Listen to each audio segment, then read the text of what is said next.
Amazing work over the last year. For me, someone that you remind me of is Tony Robbins. I think he's taller. Someone that knows how to inspire people to self-actualization. And I find that to be deeply needed in our world, and that's what you've been doing. And it's brilliant, it's beautiful, and I think this is why you bring people together like this. So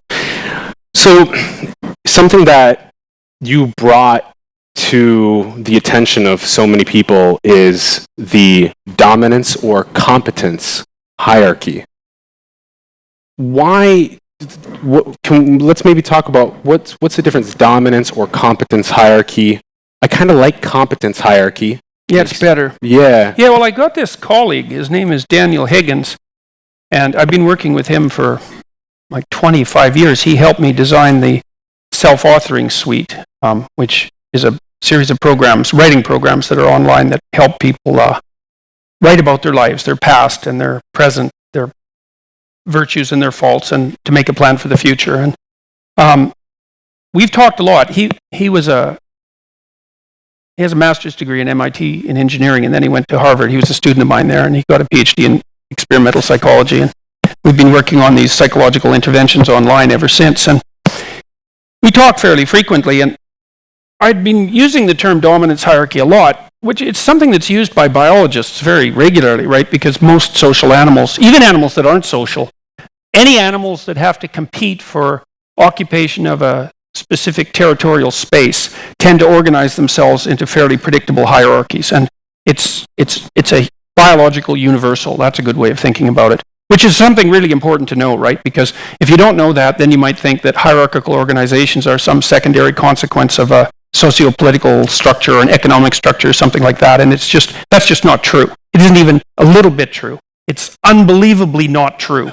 And this is partly why in 12 Rules for Life, I wrote about the nervous system of crustaceans in rule number 1, because the neurobiological systems that we have evolved, or that have evolved, to deal with dominance hierarchy placement, and I'll get to the competence issue in a minute, are at least 1/3 of a billion years old. And that's far longer than there weren't trees 1/3 of a billion years ago. So dominance hierarchies, hierarchical organizations among animals are older than trees.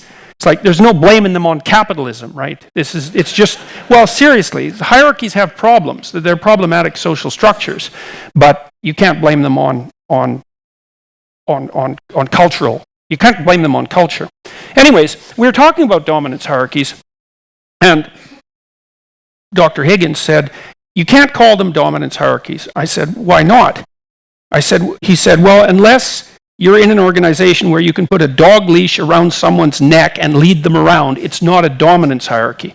And I thought, he's kind of blunt, as you might have noticed by that comment. It kind of shocked me, because it was so blunt. There's lots of that happens in San Francisco.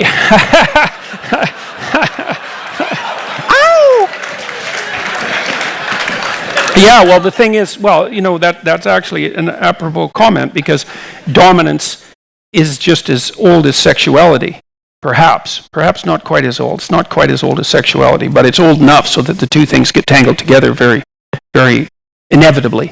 So he said two things that I thought were really interesting, and the first was that human organizations are sufficiently complex so that dominance is an insufficient means of establishing hierarchical priority. I thought, that's good. And I thought, that's right, I knew that. As soon as he said that, I thought, yeah, I shouldn't be using the term dominance hierarchy, because Frans de Waal, who's a Dutch primatologist, wrote a series of excellent books on the emergence of morality in chimpanzees. I would highly recommend them. They're very interesting books. One of the things de Waal noted was that in chimpanzee hierarchies, the brutal males can rise to the top, but they tend to have very short-lived empires and to meet very, very violent deaths. And so his conclusion was that in order even for a chimpanzee hierarchy to be stable across time, then the top chimp had to be quite pro-social.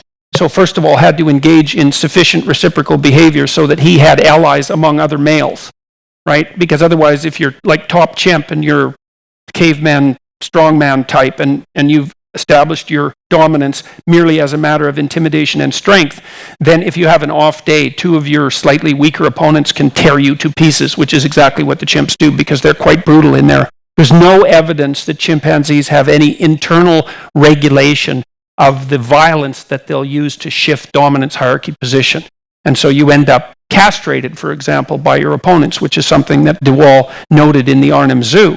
So he found that the stable chimp troops had males at the helm who had friendships, because chimps actually have social friendships, really, that can stretch across many years, decades even, and that they track them very well, very reciprocal in their behavior, tended to treat the females relatively well by chimp standards, and also tended to pay a fair amount of attention to the infants, which is an unbelievably important finding, right? Because it indicates at a level that's below the human, let's say, that there's an ethic associated with leadership that isn't a mere consequence of raw power.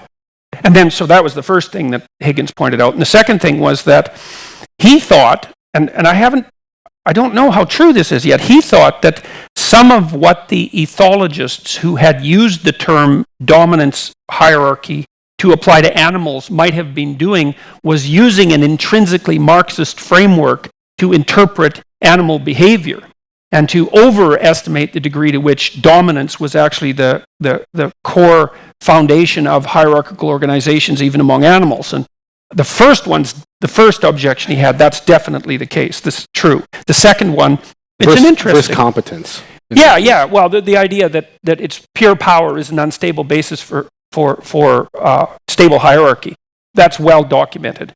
And I think that has probably moved into the realm of empirically verifiable fact. The second one, that the initial idea that it was dominance per se that was at the basis of hierarchical arrangements was in part a quasi-Marxist interpretation or projection. I think that's disputable, because I think what happens is that as you go down the phylogenetic chain to simpler and simpler animals, it looks more and more like power, physical prowess, essentially, is the determining factor. It certainly seems to be the case among lobsters, for example, crustaceans. They're of interest because they have, see there's the lobster. Again. They have relatively simple nervous systems, relatively, they're still very complex, with large neurons that are easily observable, and a neurochemistry that differs from humans but is similar in